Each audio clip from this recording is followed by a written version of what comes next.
I'll put that back up there. Can you hear me? If you really want to get the most you can out of this, you need to move forward, because I'm going to do things to people tonight, and very strange things, and you really want to see what's going to go on. So you need to move forward, otherwise you'll miss the best part of this. All right? Those of you who are religious, we have no back row Baptists in this room today. Y'all move forward. Everybody come forward. That's my first social engineering of the night, by the way. Making everybody move. So, yeah, I'm Luke. I've done a lot of things, and we're going to have some fun tonight. During this talk, you'll see me speed through a lot of these slides, because some of it's just theory. You can go back and you can take it and do what you want to do with it, learn yourself. Social engineering is a technique that you always have to improve and do a lot of self-learning with. I'll also give you some anecdotes, which contain some secrets in them of things you might want to try as a social engineer. And then we'll get through the early part of these slides pretty quick and get to some what I call Jedi mind tricks, things that you can do to improve your social engineering. So we're doing the upfront stuff right now. I'm going to give you the first 4 of these really fast, and we're going to get down here, because this is what you guys are really here for. God, this microphone's really loud.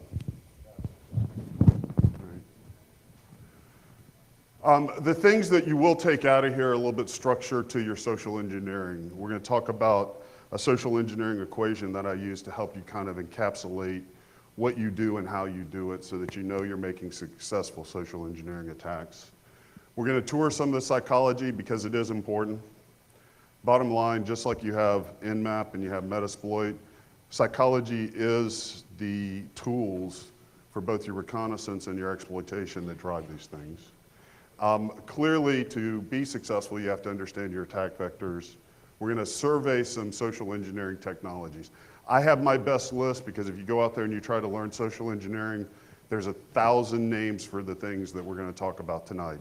I've tried to composite those into what I call my best social engineering technologies list. There's no way in heck we can go through those tonight. Some of these things, in fact, this whole kind of presentation is a 2 to 4 day class in terms of actually implementing and using some of these techniques.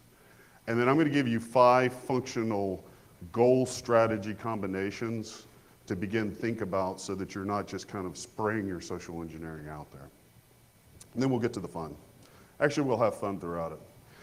The key of this talk is a lot of the social engineering that I see go on in penetration assessments these days is what I call passive or defensive, or even kind of implicit social engineering. You're doing a phishing attack.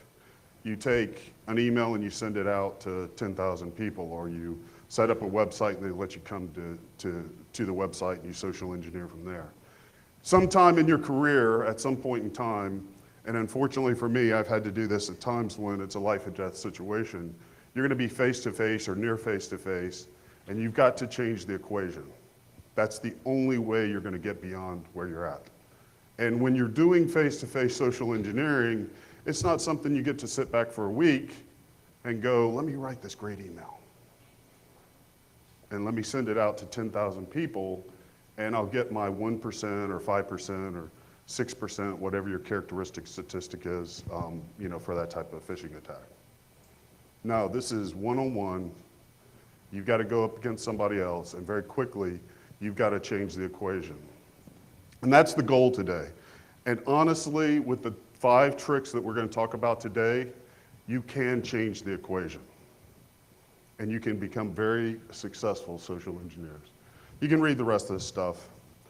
Actually, does anybody want to volunteer as a finger button monkey? Come on, somebody volunteer. I promise I won't hypnotize you while you're doing that. Come on up here. I move around a lot. I'm very kinetic. And we'll talk about kinesthetic and visual and audio people. So I'll be all over the room, and I'll have to figure out where I can stand relative to these speakers. But go ahead, go to the next slide. You'll hear me go, go, go, go, go, go here in a minute. So why me? This has been a lifelong passion of mine. I'm in the 6th grade and I'm writing about biofeedback because I love the mind. The mind is a very interesting thing. I did spend 20 years in the intelligence, special operations, law enforcement. Those are the places that I've had to use this real world, but I've also, outside of those places, and I'll tell you a story in a minute, have had to do the same thing. I'm a certified hypnotist. I have a ninja background. Don't ask me how, it's a long story. But one thing I want you to take away from this slide is just because I am these things, I'm not always these things. And one of the things that you'll have to develop as your own kind of protocol as you become a successful social engineer is learn how to turn this stuff off. Because at the end of the day, you will kill yourself if you do this 24/7, and you'll kill the relationships around you. Because we're gonna go ahead to the next slide. Because this slide is true. There's a lot of dirty, dastardly, covert, powerful things that if you get skilled in some of these areas, you can do to people. Do not believe that a hypnotist cannot make somebody do what they're not willing to do. I can. I have done it. That's not to mean that they're bad people. It's just everybody has holes in their personality, and if I can find that hole and I can pivot off that hole, you guys pivot all the time, don't you? Same thing in the brain, pivot off that hole, I can go where I want to go. And you don't even have to hypnotize people to do that. We'll talk about some technologies like cold reading and neuro-linguistic programming. I can do them and you'll never know they're done. 6 days from now, I'll come back and do it again to you. You'll never know it's done. Okay? So use it at your own risk. I didn't get permission from Marvel Comics for the great Spider-Man comment there. If you're practicing, do it with people you're safe with, because you're gonna screw up. Anybody know how to tell a good demo man or a good terrorist? Good demo men, not terrorists, will miss one of these two fingers on one of their two hands. Because if you crimp blasting caps 10,000 times, one of them's gonna go off. So you crimp them and holding them like this. This is a blasting cap that when you do it 10,000 times, one of them's gonna blow up on you. So do it with people when you're practicing that you're safe with, that's consensual, that you can step back, that you can go time out, or that you can both go have a beer and laugh about it later. You do it to your boss, and it blows up on you. Welcome to the unemployment line. Go ahead. Now, a key thing that I want to bring across in the talk tonight, and the reason why I kind of put this together to begin with was, a lot of people in this room, like me, are introverts. It's the nature of our business. We like to work alone, we like to work by ourselves, we like to do things in social settings outside of maybe the social groups we form. They take energy away from us. And that's the true definition of introvert. It's not shy. It's not that you're not socially adept. It's that as a person, when you're in a social setting, at the end of that setting, you feel drained. Extroverts feel full. This is what the true definition of introvert and extrovert. What I say, and what I've learned watching people over the years, and what I've learned through my own kind of introspection on this, is unlike the belief that a good social engineer has to be, Pastor Bob, who's very charismatic and can get everybody saying hallelujah at the same time. Hallelujah. There you go. All right. Introverts are better at this. Why? Why do introverts walk away from a social situation feeling drained? There you go. Introverts are people who are hypersensitive to the social cues that are going on.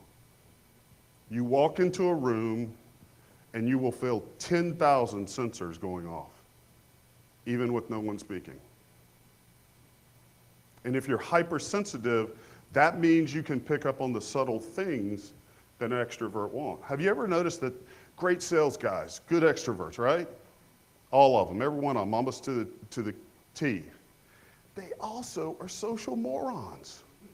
They will say, F you in the middle of church and think it's okay. And everybody around them will go, well, that wasn't okay, but I'm not going to say anything because he's a very social person.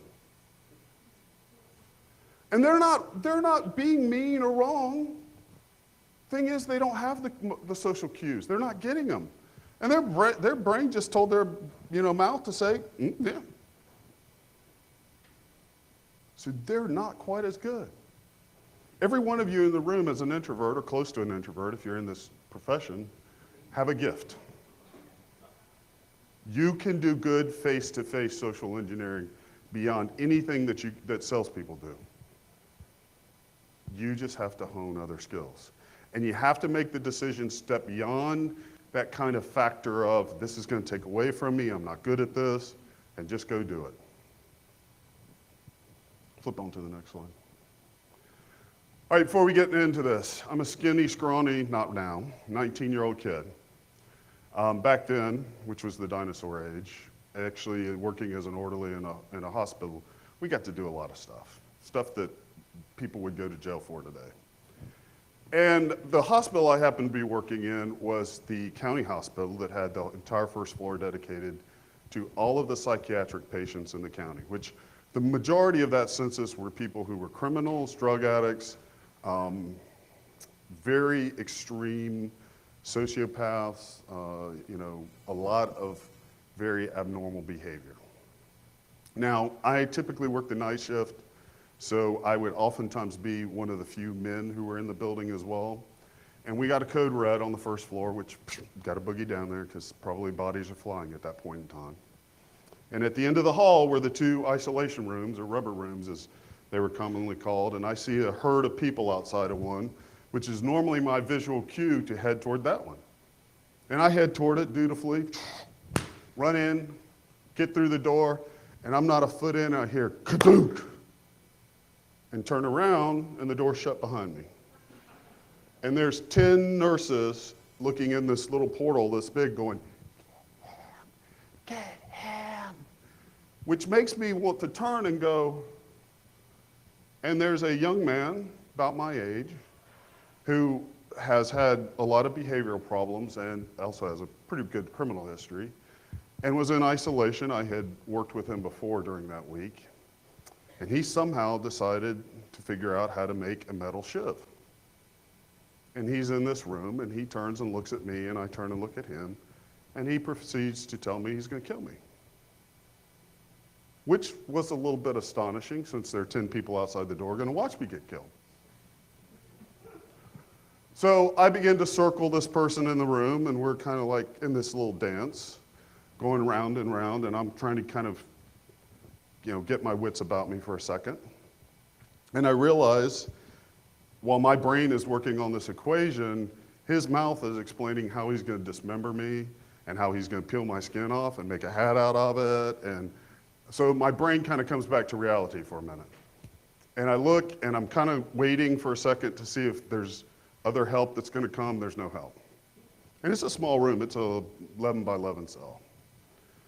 So we continue to do this for quite, I'd say 10 minutes. And finally I kind of go, okay, no help's coming, I'm on my own. This guy has a weapon. He's a healthy young man and he's crazy. Bum rushing is not a good choice at this point in time, all right?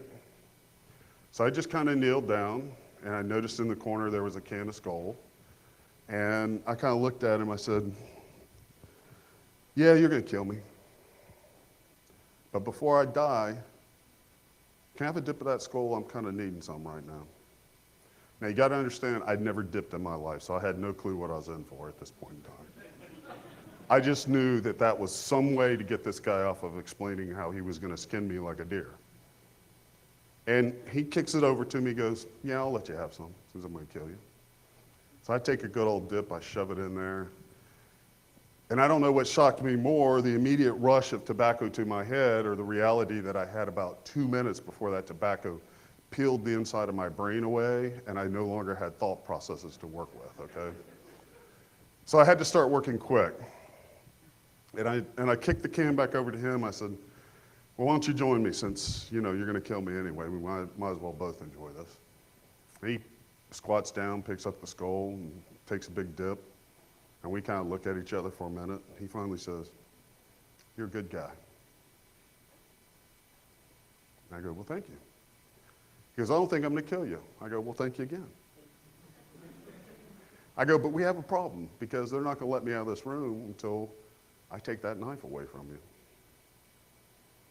And I'm thinking at this point in time, the next thing out of his mouth is how he's going to kill me again. Doesn't happen. He looks at me, he goes, no, I think I'll give you the knife. And he just hands the knife over to me. I said, well, you know, these people are going to come in, we're going to have to do this. I start explaining things to him. He goes, I'm cool with that. Now, I can tell you 1,000 times in hospitals, I've seen this done, I've done it myself. That would have normally ended up being a fight, 5 or 6 people coming in that room. In reality, all this guy needed was somebody to interact with for a moment, to calm his tone down. And we'll talk about the whole series of techniques that I applied there. Unfortunately, I cannot claim to fame that I applied any of those knowingly. That was pure instinct and survival at that point in time. And I was way too young. So, my social engineering equation. There are 3 key things that go into a good social engineering from your offensive, your motivation and understanding that, their motivation, excuse me. The attack vectors, where you're applying this. The technologies that you're going to apply to this. And then that is all encapsulated inside of the strategy/goals that you're going after. And if you focus your social engineering attacks with this in mind, you will be very successful every time. And I created a little acronym here. We love those, don't we? All right, go on. All right, this is where we're going to move fast. So there are four great psychologists that constitute everything that came out of psychology that you hear, okay? Freud, Jung, Maslow, and Pavlov. The top 3 pretty much tell you what you need to know in terms of reconnaissance of your target. The bottom guy is both reconnaissance, but he's also how do you exploit that target.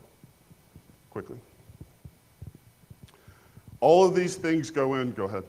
All these things contribute to understanding the motivations. So Freud basically gives you the idea of, is this person in a id state, an ego state, or a superego state? And how do they motivate and operate inside of each of those states? He's the who am I of psychology. Jung gave us these archetypes, okay? And those archetypes have actually, the original kind of core Jungian archetypes have been changed, modified. The best one, there's dozens of them today. The best one that I use is very commonly and very easily to understand is the Myers-Briggs. I highly recommend all of you go out there and figure out what your Myers-Briggs is. It'll tell you a lot about yourself, actually. And this is the what am I of psychology when you're trying to look at the motivation. Go ahead. Maslow. Maslow fundamentally says, where is this guy in terms of his needs, desires, wants, and everything else? You know? If I'm attacking someone and they haven't eaten in a week, that's a real simple attack. A trip to McDonald's and 10 or 15 bucks, and I've got whatever information I need. If they're an alcoholic and they're hooked on alcohol to the point that they're not getting off of it in your lifetime, giving them that back. I'll tell you, that sounds a little bit crude, taking an alcoholic and using it. Doctors do it all the time.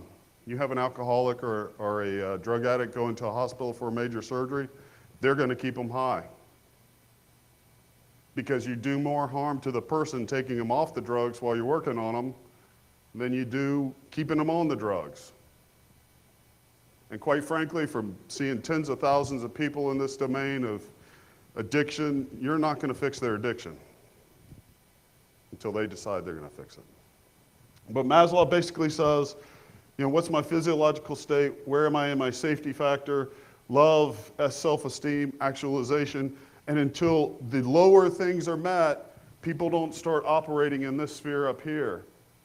So if you go and you try to motivate somebody who hasn't eaten with, wouldn't it be wonderful? They're going to look at you like you're a Martian. Go ahead. Pavlov is the most powerful man on the face of this earth. If he knew that he could have patented this, and he should have patented this, he and his heirs would be billion, trillion, quadrillionaires. Everything we do, everything we know, everything we are somehow comes out of classical conditioning. I can tell you when we get to talking about NLP, everything that I'll talk about with anchoring in NLP is classical conditioning. I just got a new puppy, classical conditioning. Do it all the time. Give him a treat, he sits down. Give him a bowl of water, he waits until I tell him to go. He's conditioned.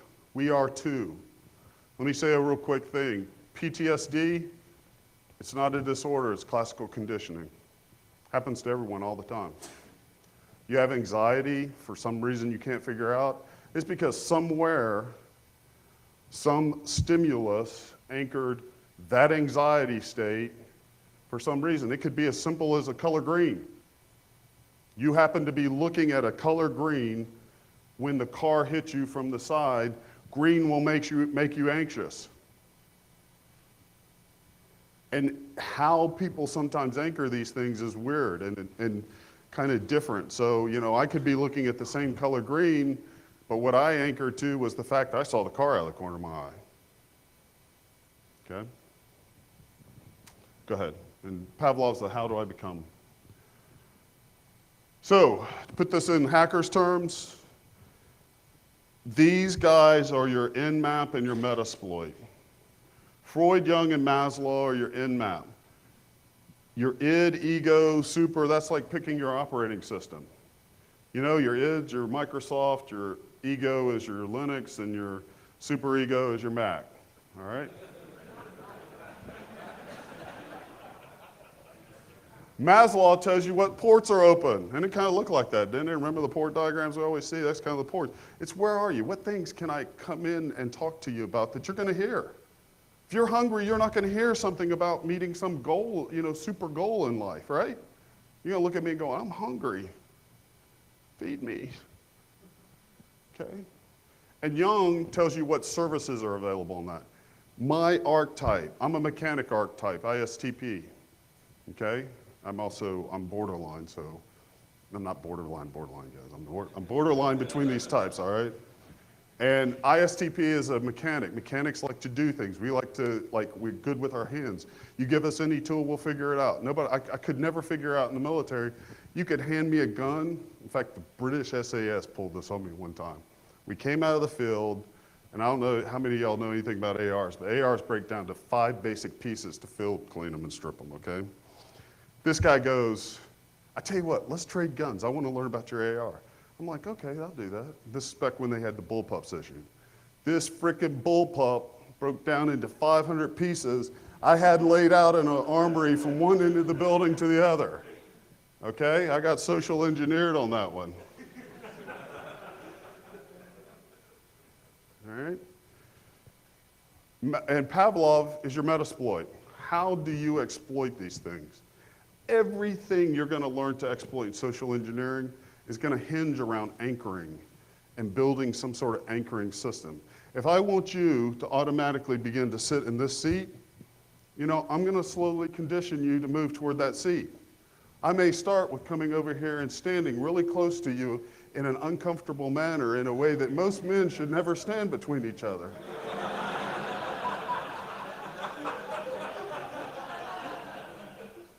And if you don't take that clue, I might begin to kind of like bend my knees and get really close to places and make you really uncomfortable until you kind of shift your seat over, right?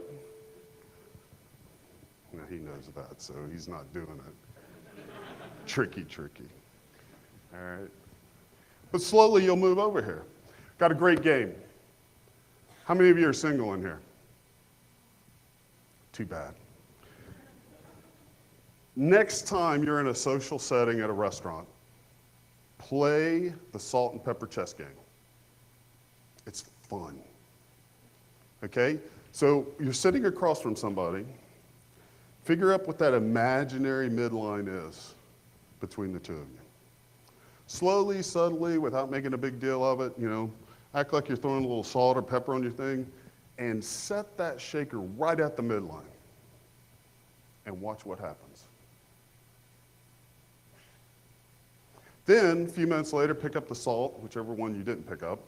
Act like you shake a little bit of it, set it just barely across don't go far. I mean, don't go, don't get all crazy. Just barely across that midline.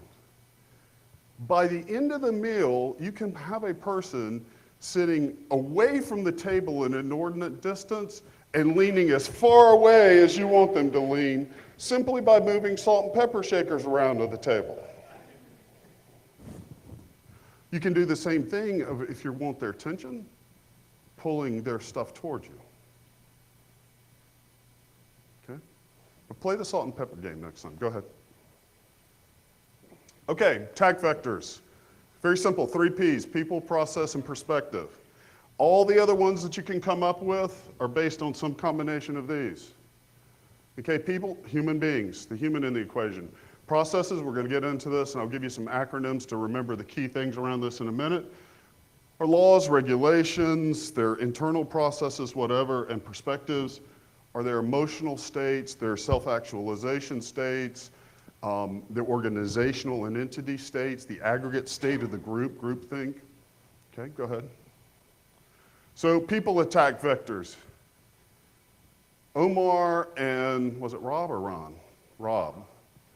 Rob, we're talking about these 2 things. I thought, God, this is great. They're like right before me. Every insider threat forms out of one of these things: fear, lust, anger, greed, or sympathy. This is what every intelligence operative is taught in the field to turn somebody as an asset. Fear, whether it's real or perceived, a meta-fear, an actual fear. Meta-fears are, I feel failing. I feel I'll let my dad down, They're meta-fears that we have out there. Lust is real simple, guys. It's sex, sex, and more sex. Lust, and there's some lust-like things like envy, which also kind of have to do with greed, and you kind of got to understand where it's coming from. Is it a physical kind of interaction, greed, lust thing? Then that's probably more lust. Okay. Anger, anger felt, anger received. What do I mean by anger received? Got a clue on that? Anger felt's easy, right? I'm pissed off. And a lot of those insider things you saw were people who were pissed off, weren't they? Okay. Anger received is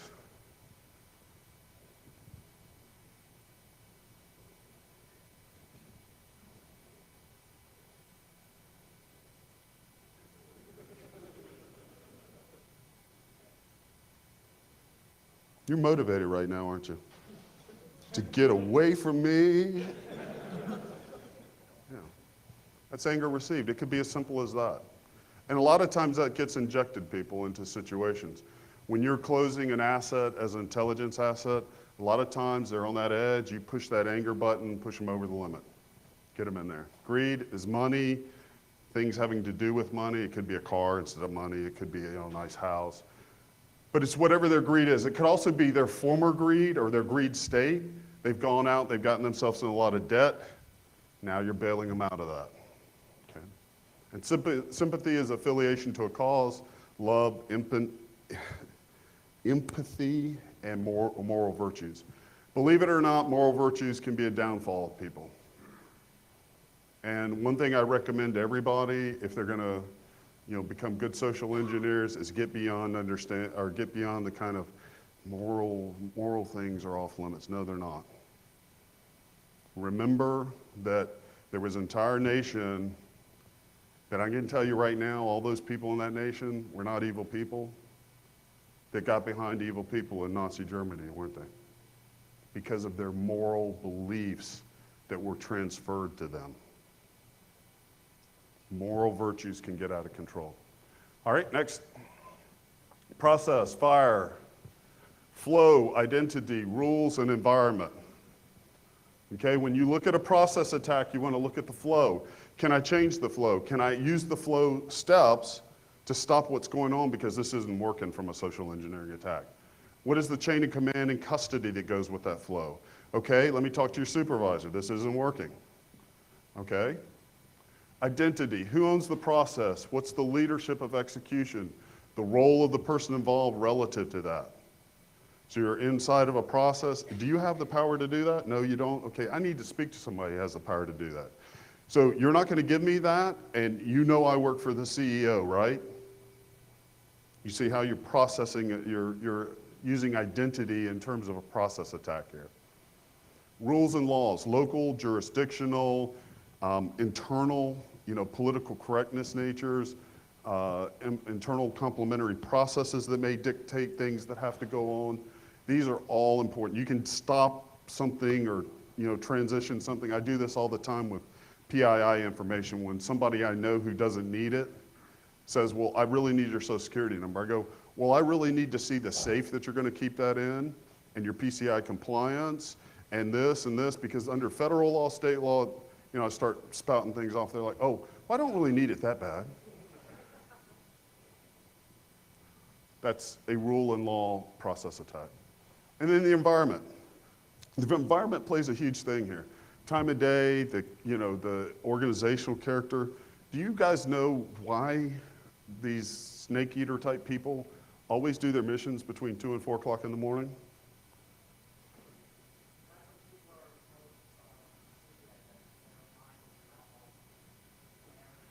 People suck at doing things between 2 and 4 o'clock in the morning. I don't care if you're a third shifter. So when I was with the Raleigh Police Department years ago, unfortunately they stopped this because it caused brain damage. We used to actually rotate shifts every 2 weeks. So we went from first shift to second shift to third shift. My supervisor one night calls me up. He goes, hey, meet me over here at so-and-so and so-and-so corner. I go, okay. So I get over there, and I'm thinking I've been doing my job great. He goes, are you okay? I'm going, yeah, I'm fine. What's wrong? He goes, I just saw you drive through 5 red lights in downtown Raleigh. I had no knowledge of that. Between 2 and 4 o'clock in the morning. We didn't have cell phones back then. That's how old I am. All right. Go ahead, next one.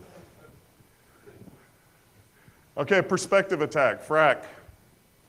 Feelings, rationalizations, authority, and character. Spending a little bit of extra time here because these are the things you need to understand when you're going to set up your attack vectors. Feelings, your emotional context, persuasions, rationalization. Political correctness is a great tool for social engineers. If you haven't figured that out, go learn it. Logic is a great tool for social engineers. Wonderful tool. The problem is we're all logical thinkers in here, and we think we can out-logic people, and we bore them to death doing that, quite frankly. I'm just going to tell you, okay? Real or perceived limits of authority, real or perceived sense of responsibility, moral background, the negativity or positivity. One of the things I liked on Rob's slide was it was talking about the environment, making it positive toward people making mistakes or acknowledging things that they've identified are broken, okay? One of the biggest things that sets any environment up is where you have this negative context, this, okay, if anything's broken, everybody's in trouble. It's a guarantee to have your environment social engineer. In fact, I think it was Omar said, detect, or what was it detect versus defend or something like that? Deter, yeah, detect versus deter, he had that argument. All those arguments are wrong. Activate, educate, and empower. That's the only way you will defeat social engineering. Activate your people, because there are thousands of them in any environment that can help you out. Educate them on what is right, what is wrong, and empower them to stop people and say, what are you doing? I walked through a Chinese manufacturing facility. It was an American manufacturer last year for 3 days. That's the reason why I'm wearing a suit. I wore this black suit. That's all I did. Had no badge on, which I should have had a badge on. Nobody stopped me for 3 days. And the first person who did was an American. And when I said, oh yeah, I'm doing a security audit, he goes, okay, go ahead.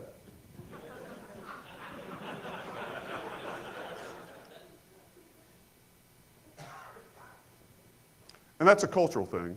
I mean, I really couldn't blame them because it's inculcated in their culture. Go ahead.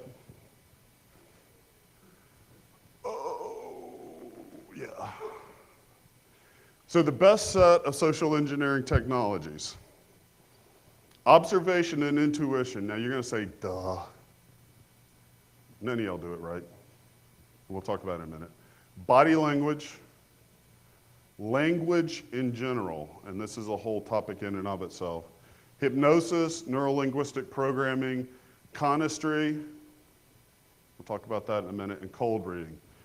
From here down, we're not going to get too much in because they are truly dense topics. We'll briefly go over them and why I think they're important. From here up, we'll actually talk, and they'll be part of some of the things that we do tonight with the Jedi mind tricks. Go ahead. So observation, intuition. We all know that we're supposed to do these things. None of us do it right. You need to observe, observe, observe. You need to observe the nuances, but not react to them. That's the biggest thing we do wrong. We observe something and react to it. We'll talk about unbiasing in a minute. Unbiasing is the key to doing this, and when you learn to do an unbiased observation, you will see things you never thought you could, that you would have never seen there. Macro body positions, micro language, all of those things, you'll build this repertoire. Most people have good intuition, and introverts have great intuition as a general group. The problem is it is beat into us by our parents, society, and everybody else from day one. Don't believe your intuition. You don't have six senses. Well, you do. Your intuition is that sixth sense. It is that sixth sense, but you have to learn to listen to your intuition in a specific way. Not in the way of, okay, my gut is telling me this, let me go do it. It's, okay, my gut's telling me this, that's something I need to bring into my environment as a tool now. Now let me understand what it's actually telling in the context of all the observations that I'm seeing here. And be able to control that intuition. Most of us react out of an anxiety-based intuition. In other words, our gut hurts, oh, something's wrong here. Then just fix something. Your gut hurting may mean you just need to stay right in place right then and know more about what's going on in your environment. And your intuition, when you become a good social engineer, is the quiet thunder of doing this stuff. Because it will lead you to that one nuance that makes you realize this guy in the room right here is the guy that I'm going to be able to exploit. He doesn't like me pointing at him. Go on. Body language. We've all heard all this mumbo jumbo about body language. A lot of it is.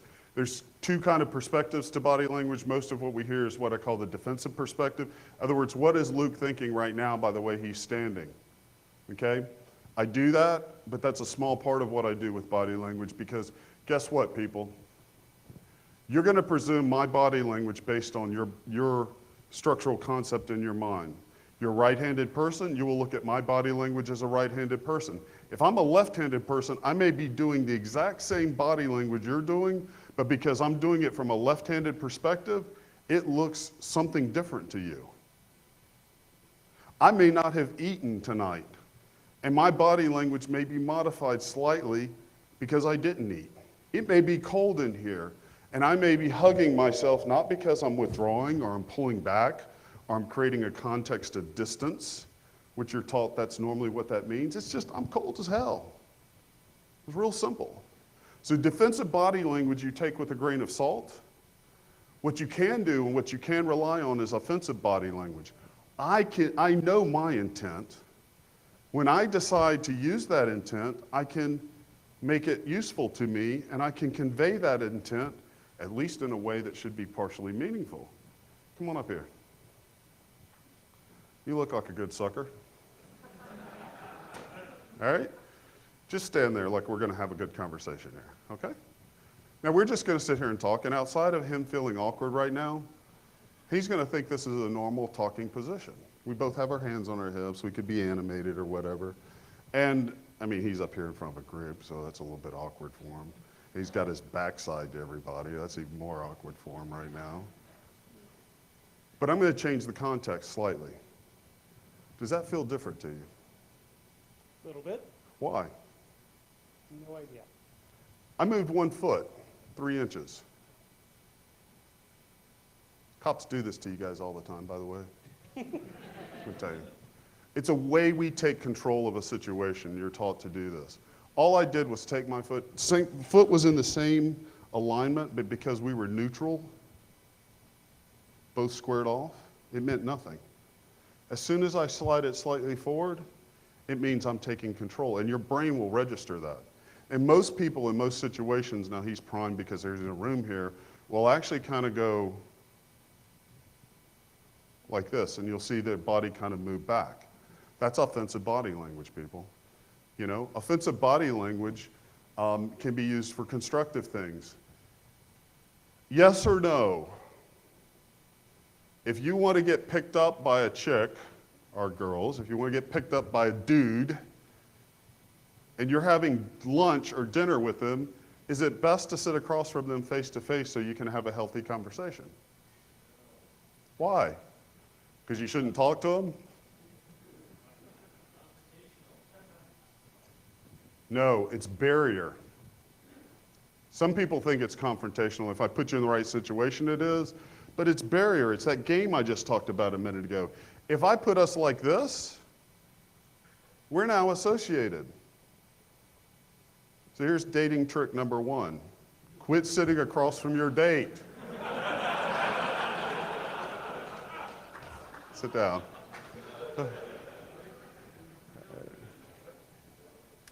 When we talk about anchoring later, you can actually use body position as an anchor. I don't have to even touch you. I don't even have to make a sound with you. I can anchor to you some context that I want you to repeat by simply standing in a certain consistent pattern to that. And every time I'm there, you return to that state. So if I'm subtly like bringing you into the context that I want you to be in, and I start anchoring that context to, let's say, we're standing side by side real close in a very chummy manner, and I love the beard. Yeah. He'll return to that state every time now. That's why, you know, we have these social norms that we develop, right? And when I moved over and bisected his body in a very unmanly way, it created an unmanly context between us, right? So that's you can anchor as well. Go ahead. Language, if you think what you say has no meaning, or if you think the types of words that you use have no meaning, or if you think language is just something that, you know, you, as my son used to say when he was dating, you spit your game, you're wrong. If you want to know the greatest tool that you can have, whether it's a phishing attack or whether it's actual social engineering, learn to read, hear, and know what's being said. Learn to control what you say. Now we're going to talk about 4 things when we talk about language competence. The VKAD context of that, dominance and predominance. And VKAD is visual, kinesthetic, auditory, and a submodality of digital, which we'll talk about more in a minute. Tone and intonation. If I'm not talking with authority, if I'm talking like this up here, tone changes the context. And content, the actual content. What did they say? Good social engineers learn to say what they need to say without saying it. The content is abstract. The reason why language is so important is it not only tells us who we're dealing with, but gives us the pattern to change what we want.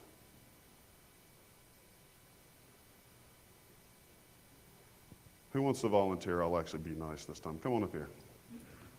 All right. Turn around, face the audience. I'm going to take the microphone off for a minute. Okay.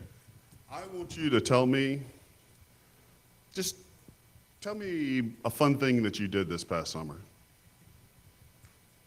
I read a couple books. That's got to be more than one. Oh, okay. Describe it. Let's see.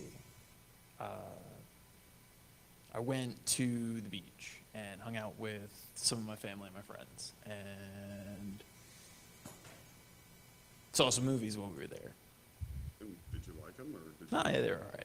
What type of movies Nothing did you see? incredible. Just, you know, action. Did y'all hear the language he used? Go ahead and sit back down. How many times do you hear somebody when they're talking to you and they say, I feel like,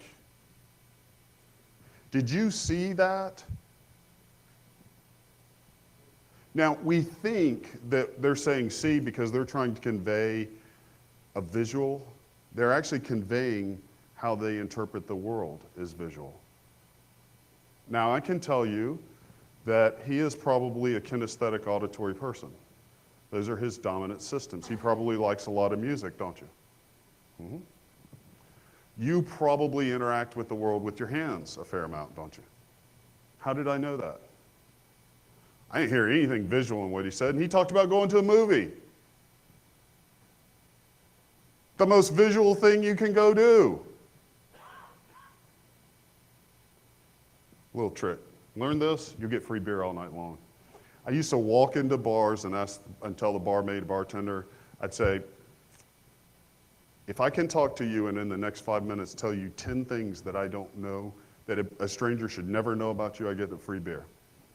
I had one drop the beer mug and start beating the crap out of their co-bartenders because they thought they had told me all of this stuff. And it was by simply listening to the words that they used as I talked to them. Okay, go ahead. All right, hypnosis and NLP. Hypnosis is the heavy form of NLP. They're kind of compatible systems. Hypnosis is based on, all this stuff with hypnosis, guys, boils down to 4 kind of things. Getting the person's focus, and we are very defocused people as an entity normally. So understand that when you're social engineering, you need to have focus. I have a trick with my dog that I do that, you know, when he's not paying attention, I put the treat at my head, I go, watch me. You know? That doesn't mean that you go up to the motel operator who's checking you in and go, watch me. They're probably gonna send the big guy who stands at the door and looks like he can beat the crap out of you over there to take you and escort you out of the place. Rhythm, relaxation, and metaphor and visualization. Now I wanna talk about the metaphor and visualization for a minute. Even if you're the greatest hypnotist in the room, you can screw it up. Even if you can get people into, you know, drooling out the side of their mouth, hypnotic state, you can screw it up if you go in there and when you're, you know, you're trying to hypnotize them, you go, okay, what I want you to do now is bark like a dog when I throw the orange at you. It's not gonna work. You have to use visualization or their system. Visualization tends to be a very big one that most people have, and metaphor. So in fact, when I'm checking in that line at a hotel and there's 4 or 5 people in front of me and they're a bunch of buttheads, you know, and they're like creating a lot of havoc for her or him, I'm not being sexist here, you know, I may step up to the thing because I want the suite room upstairs for the base room price today. I go, God, those people were horrible, weren't they? You know, why don't you just, before you deal with me, I want you to like get rid of your stress right now. Because I couldn't, I mean, that's horrible stress you must have right now. Why don't you just look down at your keyboard for a minute right now and just kind of take a second and recoup? Just look at your keyboard there. Just take a look at your keyboard and just take a deep breath for me. Take a deep breath. Just relax. I want you to be relaxed when you check me in because I don't want to be like these people behind me, okay? I want you to take a deep breath and I want you to relax. And I want you to relax and I want you to just let go of this stuff because nobody should be treated that way. Now, you know what? If I were you and you were checking in at a hotel right now, I would imagine that I wanted the same relaxed state that you're in right now. And I would want to treat everybody in that line as best as I possibly could. And I imagine that those people in line probably want the most wonderful environment that they're, you know, that you can provide them and great service. And when you do that, it's gonna make you feel better. And it's gonna make them happy and it's gonna make them smile at you.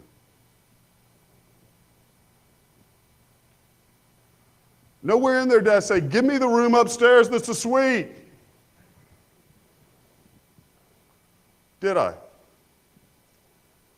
So when you start doing this, and none of y'all are gonna walk out of here and be hypnotists tonight, but when you start doing some things with neuro-linguistic programming, you'll get to those states, and the thing that you wanna avoid is just being the, don't go try to own them. None of us like that, and we'll all reject it, even in a hypnotic state. Neurolinguistic programming is a big psychological context behind this.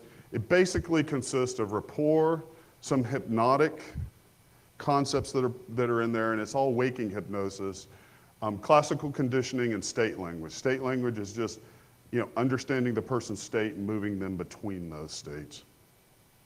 This is magic, guys. There's if we had time tonight, we just don't. There's a quick phobia fix. Someone who's scared of snakes in here? Who's scared of spiders in here? I literally can walk you through a process in 2 minutes or less and put a snake or spider in your hand when you leave this room, and you just walk out with like it was a pet.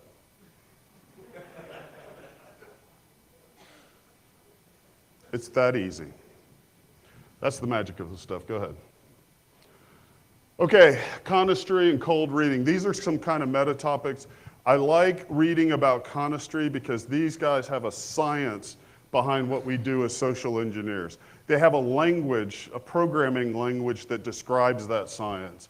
And they also have kind of the meta project plans. And in fact, their whole language is built around the different things, the different attacks that they do.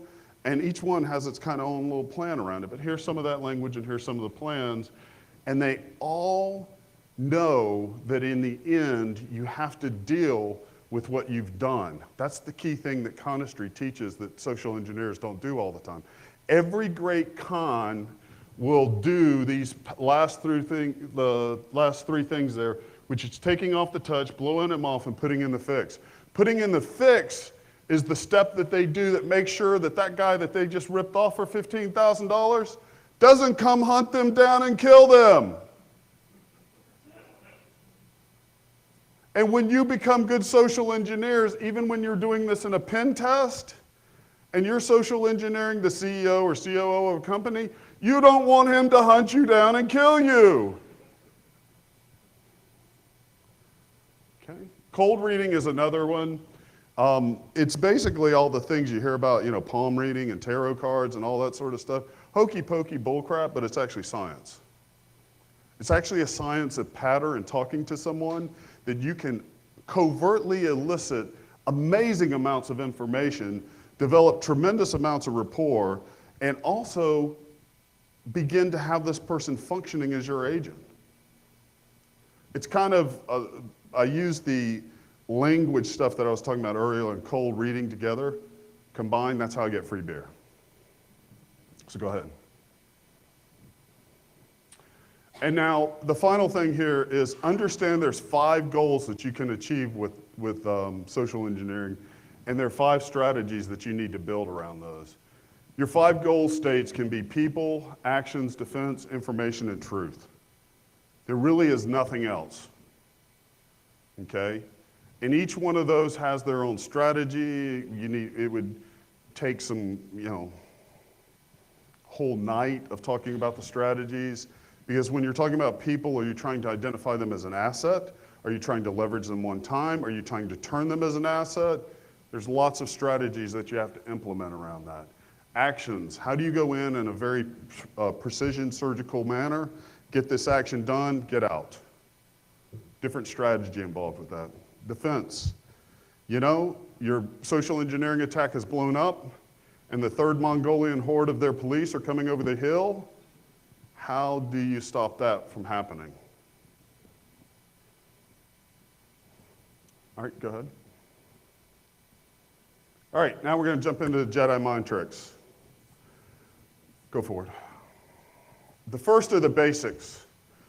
And the first basic that you need to learn as a social engineer is unbiasing. Unbiasing is a Gestalt technique that is very powerful, and even in interpersonal relationships, this is going to help you tremendously. So how many times when you're in a conversation do you run into a situation where you begin to feel yourself emotionally start increasing or decreasing because of the dialogue that's going on? Okay? Yeah, me too. If you've ever been in combat and you actually have to shoot at somebody real bullets and they're shooting back, there's a same context that goes on. It's the context of tunnel vision. And what goes on with most conversations is tunnel vision. You start becoming emotionally engaged, you're not seeing the periphery, you're seeing that emotional engagement. It's either increasing or decreasing as a result of that. Unbiasing gives you a technique to stand off to the side and see everything that's going on. Both what you're saying, which is oftentimes very stupid, and what they're saying, which may be clues as to what you should be saying. But you're not hearing when you're in that emotional context. And the way you begin to prepare yourself to do this in contexts that are tense, rich, is every time you're interacting, day in, day out, you're at the water cooler talking to somebody, begin to think in the back of your mind so you create this little man that's standing off to the side watching you talk. Play that little mind game. After a while, it won't be artificial. You'll actually be sitting there having conversations with people going, what is that little man saying?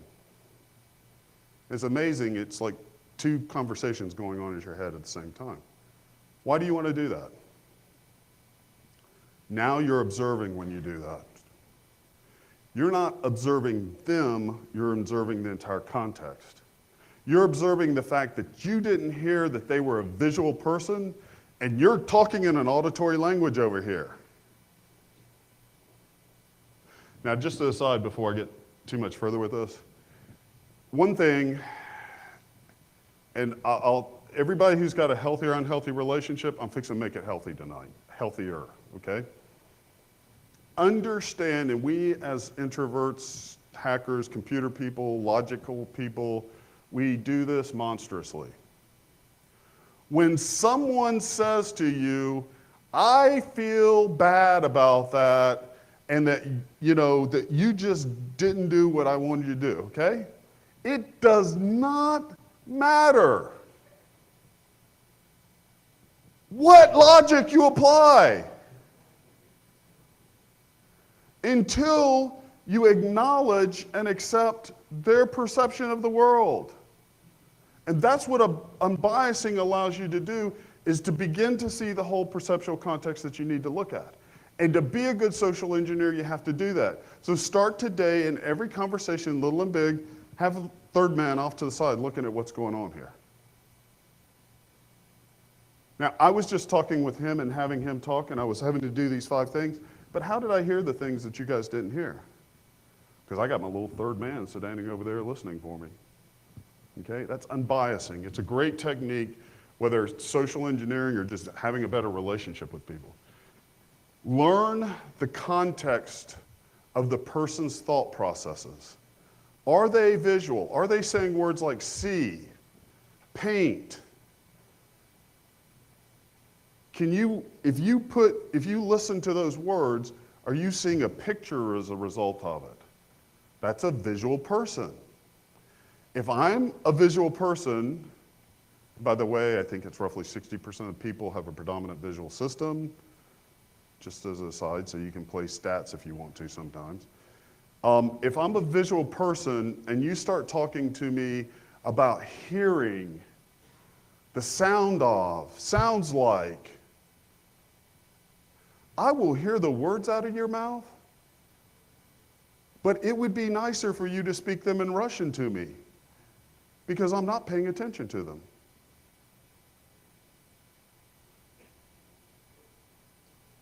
As a further aside, the big bulk of a lot of people in the world are visual feeling or auditory feeling.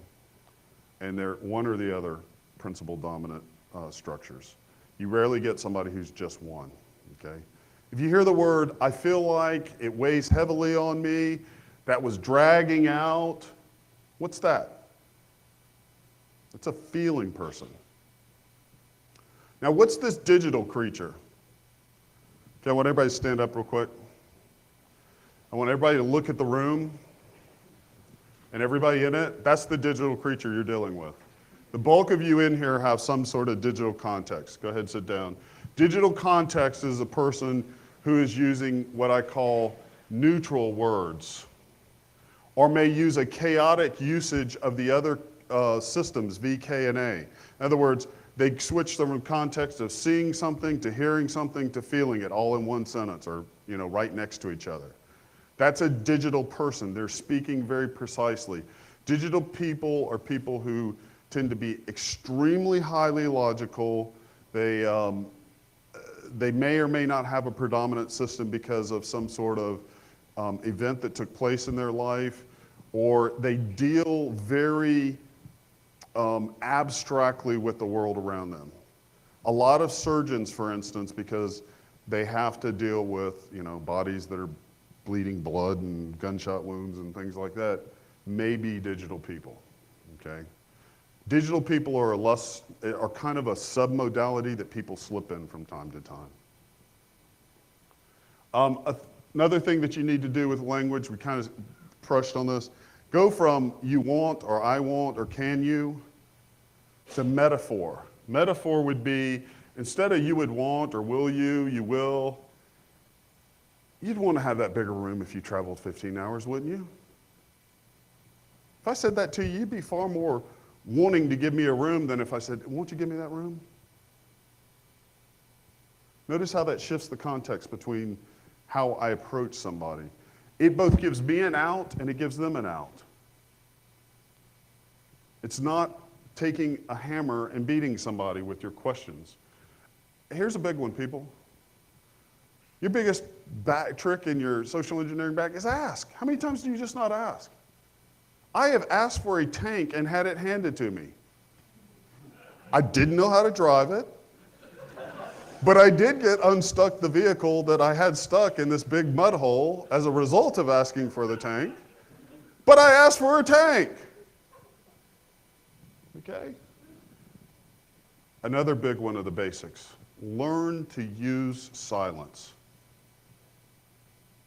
Learn to use silence. Silence, a lot of you aren't going to get this because you're not old enough, is a Ginsu knife of communication. It slices, it dices, it cuts. Okay? If you've got to say something negative, don't. Just use silence. It's far more profound than saying, you're a big idiot. You say something profound to me and I just go, you're not sure if you're a big idiot, but you feel like a big idiot now. Right? It also causes uncertainty, and uncertainty is an emotional hypnotic context that you can leverage. Did you hear that? Emotional hypnotic. When you're uncertain, you're susceptible. Okay? Use it a lot. And learn to detect and to deliver the Deshaun smile. I'm fixing to show you, flip it over to the slide. Okay, how many people in the room think the picture on the right is a real smile? Thank you. How many people think that the picture on the left is a real smile? How many of y'all are just chicken as hell and won't raise your hand about anything? Thank you. All right?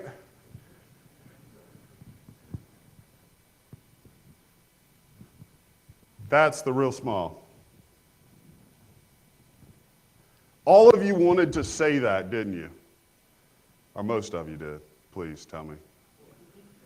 Because we got to start way back at the beginning of just, okay. That's a real smile. Why is that a real smile?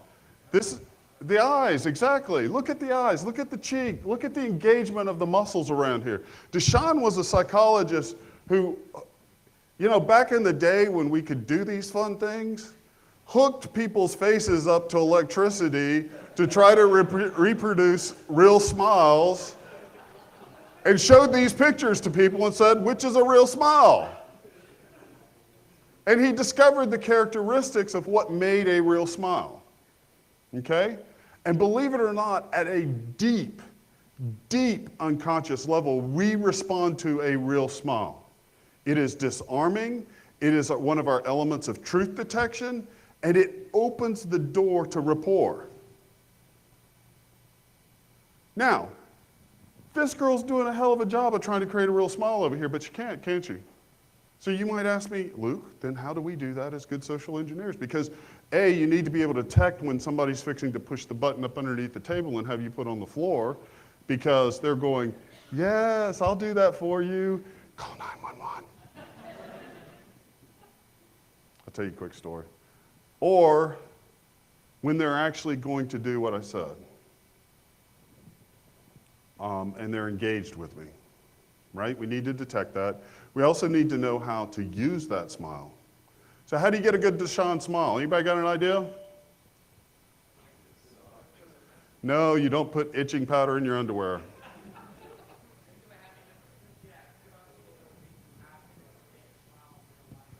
Good, you guys are working here. Anchor one. Find something, find a context that can make you feel inside that, Deshaun smile. And find a way to anchor that context into a mental cue that when you need to bring it on, you can bring it on. Mine's the Beverly Hillbillies. I don't know why, but that damn show makes me just want to smile. I always said if I ever have cancer, I'm just going to sit there and play the Beverly Hillbillies over and over again until it cures it. I figure it will. Okay, go on to the next one. So those are the basics. Those are things that you need to refine every day. You need to practice them. And yes, the Deshaun smile thing, you're going to have to look in the mirror and go, wow, that was ugly. 10,000 times until you get it down, okay? Anchor that context. Now we're going to talk about rapport. You'll read all sorts of things on rapport. If you read anything in sales stuff, neuro-linguistic programming, it talks about rapport, and it's at the fundamental. And honestly, whether you're on the phone, face-to-face, whatever it is, if you're going to get them to do anything for you, you better use rapport. You better establish rapport. Now, there's some really crazy, stupid things that they'll tell you about rapport, like match their breathing, follow their body position, okay? I was interviewing a guy one day, and like 10 minutes into this interview, every time I did this, he did this. Every time I did this, he did this, And I finally stopped the guy and I go, look, I'm really well trained here, and you're looking like an idiot. You're not building rapport with me. And I don't know about you, I used to have a neighbor in one of my subdivisions I lived in. This guy could talk so slow, and I literally finished most of his sentences.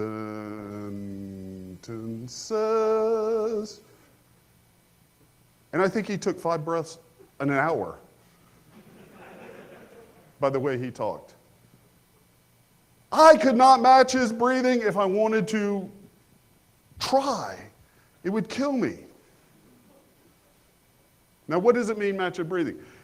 The way a person breathes kind of dictates the speed they speak, and it kind of gives you a clue to those visual, kinesthetic, auditory modes, okay? Feeling people, kinesthetic people will breathe really slow, and they'll talk really slow. And just because we're Southerners and we kind of talk slow, that doesn't mean we're all kinesthetic, okay?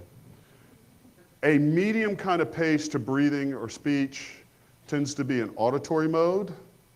And a very fast pace where somebody's that's a visual mode, okay? Just as a background. But in the sense of rapport, if they're breathing fast, you should kind of begin to pattern your breathing, but don't try to take it to the same level if it doesn't work for you, because you will look like somebody who's decided to put 20 cigarettes in your mouth and breathe at the same time. If you're not a fast breather and they're breathing fast, try to shift in their direction, but shift the way that you can shift normally without looking like an idiot. Okay? Don't overdo it. Let some of these other things like body position and language take you the further way.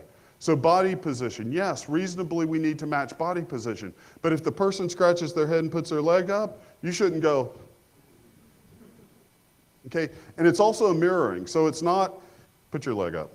So if he puts his leg up like that, it's not like this. That's not mirroring, it's like this. We're compatible, okay? But every time they change position, you're going to look like, a monkey on crack if you're trying to follow them. Change the macro position. So if they lean forward, lean forward. If they lean back, lean back. If they close their body off, close their body off. Don't try to read it necessarily. If they open their body up, open your body up. Occasionally throw in something they're doing. So if they lean forward on their chin, maybe that's an appropriate thing to lean forward on your chin.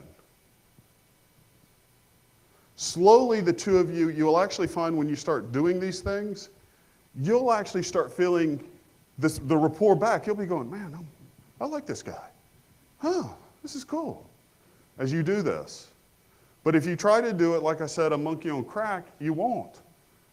Because you'll just be like speed reading through this thing. Okay?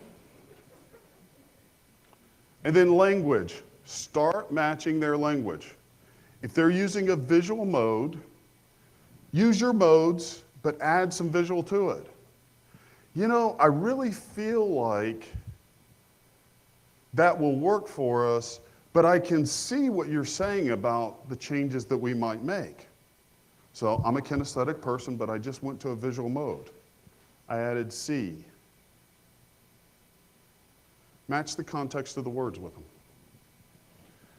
So, and the big key with this rapport building is pace and transition and integrate. If you're not feeling the pace happen naturally, you're not going to transition to that mode that I just told you where you're both feeling it, and you're ultimately not going to integrate. All right? Normally at this point in time, I'd have you guys try this, but we're running behind tonight, so let's go on to the next one. Eye reading. This is your lie detector. This tells you everything you need to know about a person.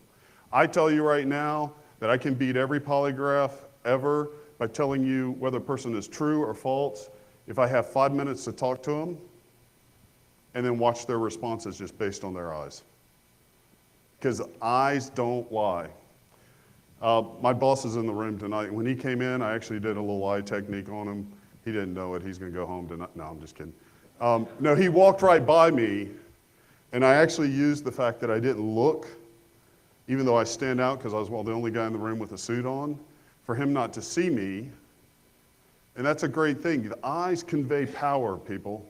When I used to have to do a reconnaissance, and one time I had to sneak literally up, the guard was like here, and I'm laying on the ground with his ashes going down the back of my shirt as he was smoking, and lay there for a day and a half.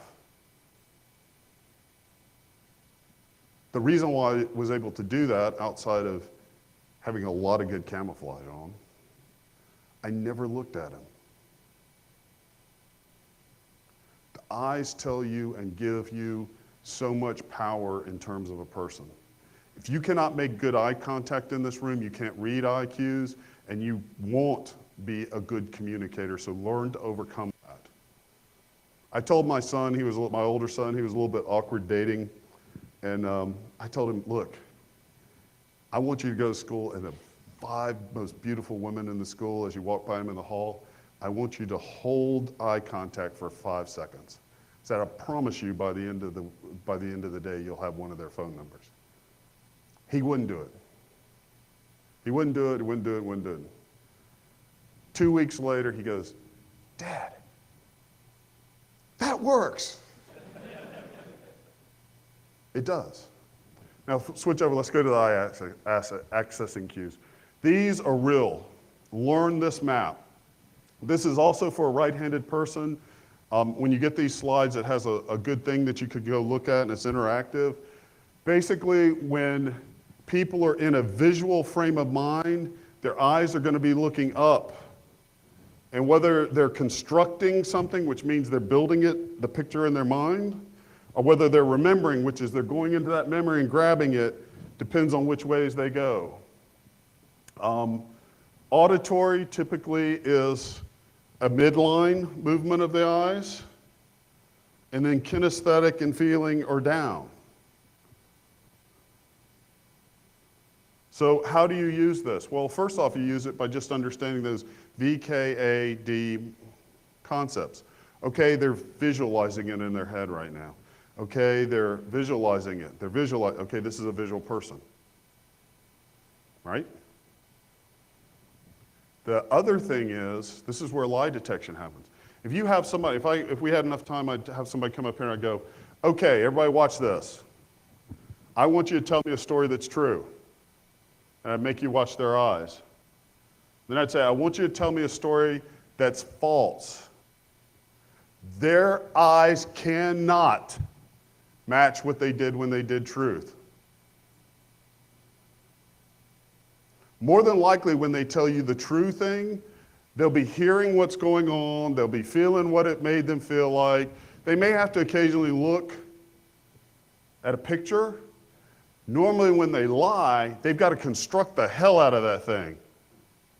So they're up there in visual constructive going, okay, what am I going to say next? Okay, how am I going to describe that? It's like a stoplight blinking in your eyes when you learn that.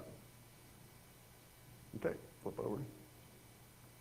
Here's a powerful technique, disassociation. You ever want to be a great pickpocket? Learn this. This is all pickpockets do. Disassociate. You ever want the best defensive technique that somebody's going to beat your butt and you need to stop them right then? Learn this technique. All it is making their brain process something it's not ready to process. That's all this is. Okay? If I want to steal somebody's badge because I want to get into the facility, I'm not going to walk up and go, "You have your badge." No. Hey, look at that beard. I could have walked away with that badge right then. Okay? I scratched his beard. He's going, whoa. Badge walks away. Right? Somebody's getting ready, and I've actually used this as a law enforcement officer several times. You know, somebody's getting ready. This guy that I engaged in the room that was wanting to kill me was a disassociation technique. Hey, let's have some skull. You're talking about killing me, let's disassociate from that and have some skull. Okay? You want that 2 seconds that saves your life? Ladies, when, you know, a big guy like me who is evil wants to actually do some bad stuff to you, that second when they're going to grab you, you know, say something just crazy, not scream, holler, just like, my pizza has shoes on, can we go get it?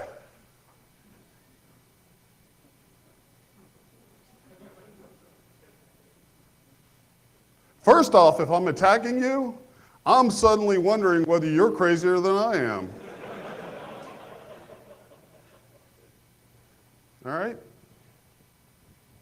And there's 3 types. There's kinesthetic, emotional. You know, you're dealing with a boyfriend or girlfriend, they're sobbing out of control, laugh hilariously. Don't plan on getting any for a while. But it will change the context, I'll tell you that. Okay, go ahead. All right, anchoring. We're going to go through these next pretty quick. Anchoring, all anchoring is this classical conditioning. Take stimulus, get response. Take stimulus, get response. The power really behind anchoring is, and what people don't understand and misuse it, is they don't match the anchors to the right modalities. So if you're a visual person and I'm sitting there slapping you on the leg trying to anchor it, not going to work. Not going to work very powerfully.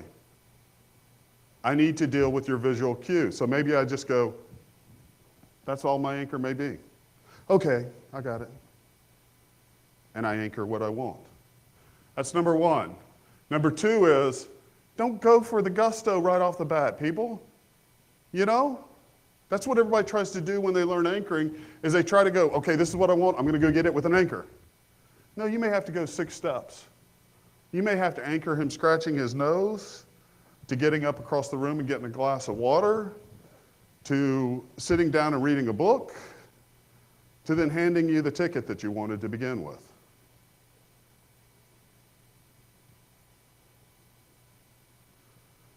Secret of getting out of a ticket is actually an anchoring technique. I kid you not. You know, we were given the riot act of, you know, not judiciously policing people who were drinking and driving, so we would all have to check these people. And it is unfoundedly consistent that when you stop somebody who's been drinking and you said, how much have you had to drink tonight? What's the answer? 2 beers. Who said it? You win the prize. 2 beers. I one night stopped a lady and I said, how much have you had to drink tonight, ma'am? I had 4 beers. It was over 3 hours, and I went, go home. Why did I do that? Whereas somebody who'd said 2 beers was getting out of the car at the very least. No, I knew that she took my anchor of knowing when somebody says 2 beers, it's a lie, and she de-anchored it. And she disassociated at the same time by saying 4 beers. I was like, what do I do with a person who's being honest with me? Go home. And anchoring works both ways. It works anchoring somebody and de-anchoring somebody. So you got to think about that. So that tech support person that you're trying to bypass has a very high anchor, which is, I'm not giving anybody anything because they all act like buttheads to me. Don't they? So you got to de-anchor that first and then get them with rapport to the context that you want. Or take the anchors that are there and go sideways to where you want it to be. This takes a lot of practice. A very simple example of it, which you can all go home and try tonight. You can do it to yourself, or you can have somebody help you out with this. Build the most profound positive context that you have, whether it's a trip to the beach, whether it's a time that you spent with a father or loved one, whatever it is, and then reach down in the middle of building that as intensely as you can, squeeze your leg. Do that 2 or 3 times.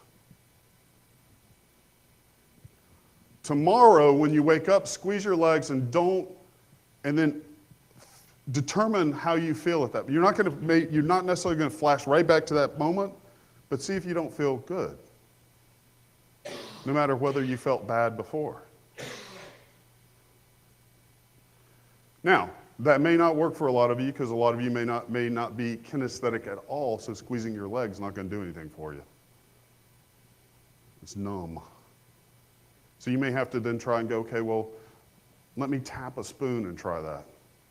This will actually help you explore your own modalities and figure out what they are, but it'll start beginning to teach you. And I highly encourage you to anchor some positive things on yourself before you start trying to do anything with anybody else. Now, you can legitimately anchor people sitting down across from a table with them. I've done this in interviews and other types of things where, I'm not getting the speed out of responses or whatever. And so when they give me that speed, I'll do some repetitive motion or, give them some sign. And then I just keep doing that sign to them and they speed up, speed up, speed up. So there's a lot of things that you can do with anchoring here. Okay, go ahead. That's pretty much it. I think I ran over. Sorry about that. I tried to push this in. Any questions? I anchored all of y'all to sleep.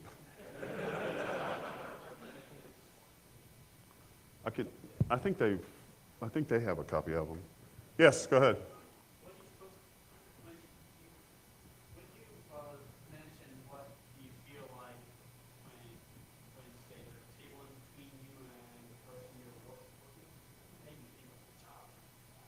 Yeah, it does.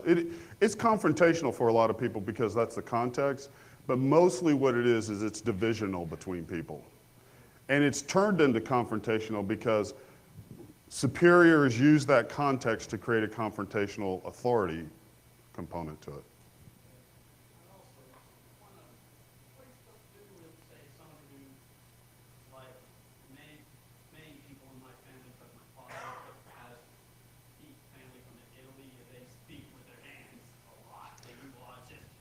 That's great.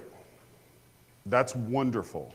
That tells you immediately what? Somebody tell me what that tells me about that person. Huh? He's kinesthetic. He has to move. Movement is kinesthetic. Secondly, that's an easy thing to mirror, so you just put your hands up in the air and create some hand puppets and talk to him back. They don't have to make sense, believe it or not. Okay? But if you're doing this and he's doing this, y'all are like, you might as well turn around to each other and face each other's back and talk to each other. You're not getting each other. You're not connecting. That's a rapport that you can add to that, okay? And knowing that he's moving his hands also kind of gives you a feeling of how fast he's talking. what modality he's moving through as he's doing that, okay?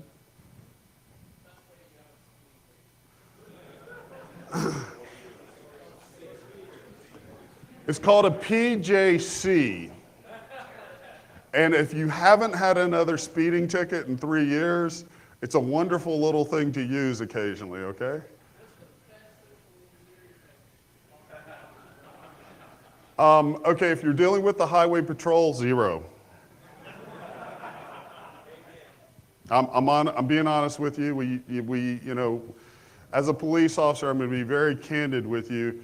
We do have quotas. You know, and a speeding ticket is considered an arrest. So, and we have so many quotas for arrests that we have to do. It's not that if we don't have, you know, 5 a day, that we're gonna like go to jail ourselves, but our sergeant starts looking at us and going, you know, highway patrol, the best thing you can do with the highway patrol is do exactly what you should, which is put your hands on the top of the steering wheel, you know, talk nice to them. The one thing you should never do in a speeding ticket scenario is acknowledge any crime. Just say, I don't know. Why did you pull me over? I wasn't sure. I'll tell you one way I got out of a speeding ticket with a highway patrol. It wasn't in this state, so I don't know if it worked. It'd probably get you shot nowadays, as trigger happy as people were, but it worked then. So I came flying over this hill, I saw the highway patrol. My first thought was to keep on flying and find a side street and hide. But he whipped around. I saw him. So I immediately pulled over. That's one thing you don't want to do. You will piss an officer off if you do one of 2 things when you pull over. Pull over in a stupid place, you will piss them off and guarantee yourself 2 tickets. Make them ride for 2 or 3 miles until you pull over at your convenience, you get 3 tickets. All right? But I immediately pulled over, and what I did is, as soon as he stopped his car, I jumped out of my car, went running back to his window. I said, thank God, I was about to fall asleep, man. If you hadn't have stopped me, I would have probably wrecked my car.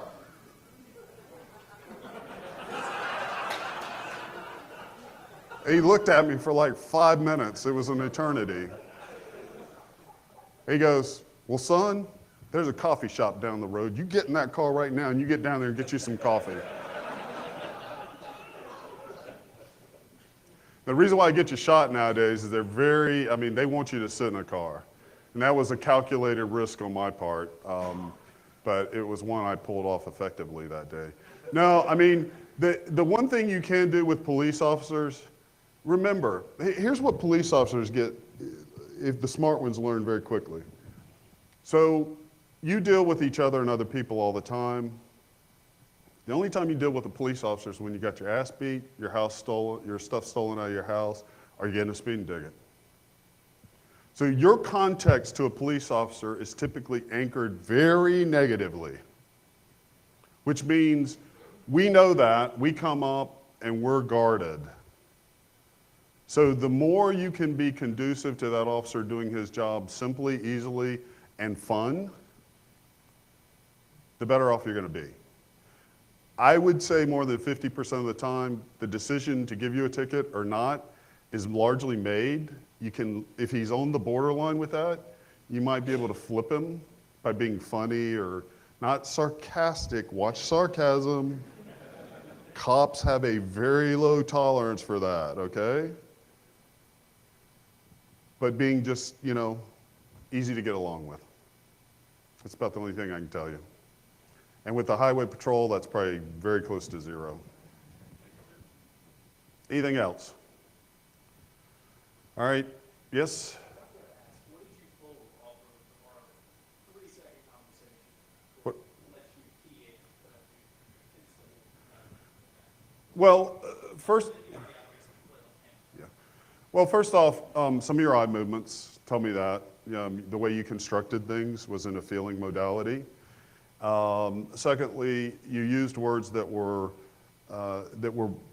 marginally feeling. If you had not been feeling, I would have contexted you as a modality of digital, because you more than anything else, you were completely absent of visual or auditory things when you're talking about visual or auditory things, which tends to put you in that mode of probably being a feeling type person. The auditory came about because of eye movement. That's mainly what I saw in that.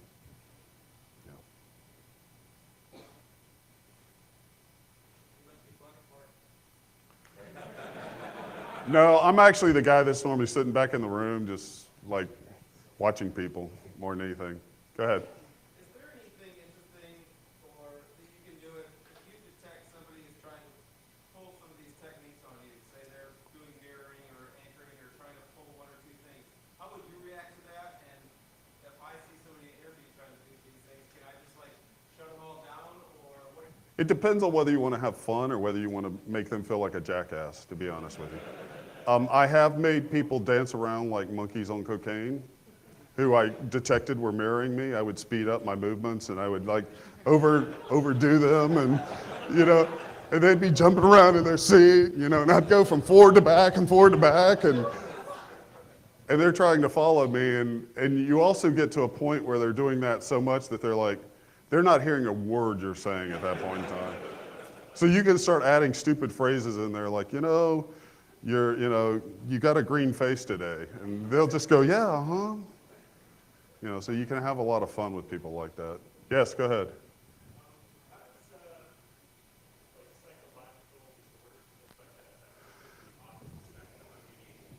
Yes, good question. Excellent question.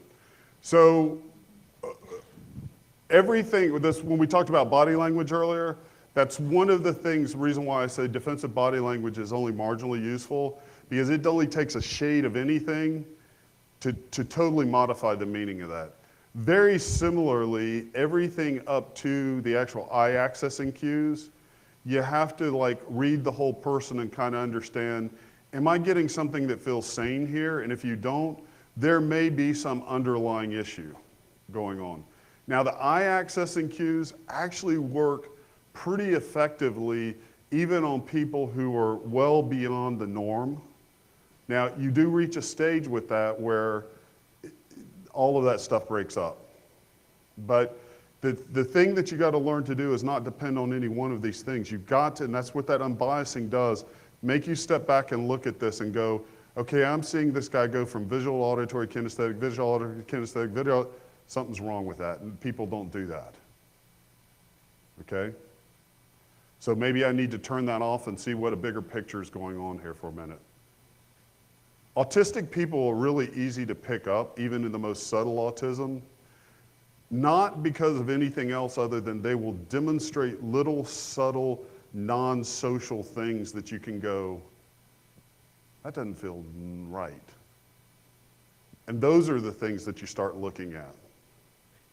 I will tell you that once you get into abnormal behavior, about the only thing you can do with abnormal behavior people, and I'll tell you a real quick story, it's funny, and I hope I do not offend anybody who's religious in here. I meant nothing by it. But you've got to get into the context of the abnormal behavioral person's head. That's the only thing you can do, and work inside that context. I had two 80-year-old plus ladies who were going to have one of the sisters, they were twins, were going to have surgery, but the one that was having surgery had a psychological disorder, so they had to put her on the psych floor for a week to stabilize her on whatever other med that they were going to use while they were doing the surgery. And I got to know her really well because every night she had monkeys in her room or something like that.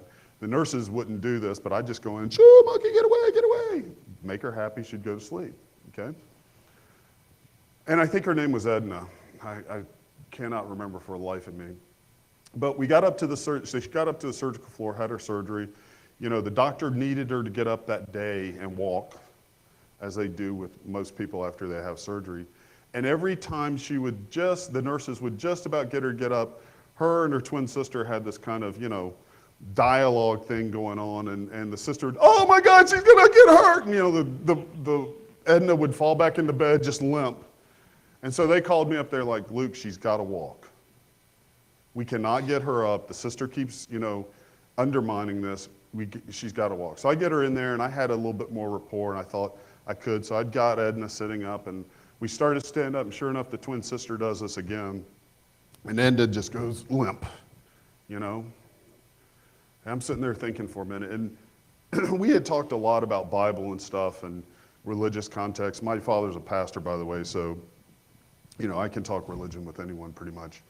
And so we had this kind of rapport going on, and I thought for a minute, I got to get her up. So I looked and I went, Edna, do you believe in the healing power of Lord Jesus Christ? She goes, you know I do, Luke. We've talked about it.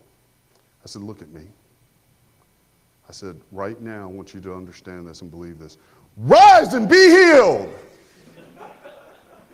I kid you not, this woman stood straight up and started walking. There were 5 nurses standing in the doorway going. And the twin sister stopped her crap and was like, it's a miracle!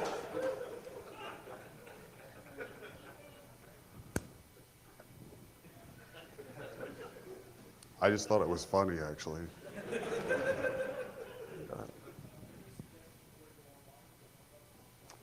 There's tons of good resources out there. That's why I use the language that I use for the best technologies.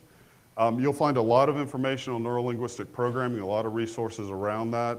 Language is something that you can probably spin off of some of those because neurolinguistic programming is very much about learning the language as well. Body language, believe about half the stuff, look at more of the offensive body language than the defensive, because innately we have the kind of understanding of what body language means. We respond subconsciously to what we see, perceive in somebody's body language. If I'm like this, you're like, this guy's open, yeah. If I'm like this, you're like, this guy's closed, right? We do that. So those are, you'll see on the slides those names, go find them, and yeah, there's tons of resources out there.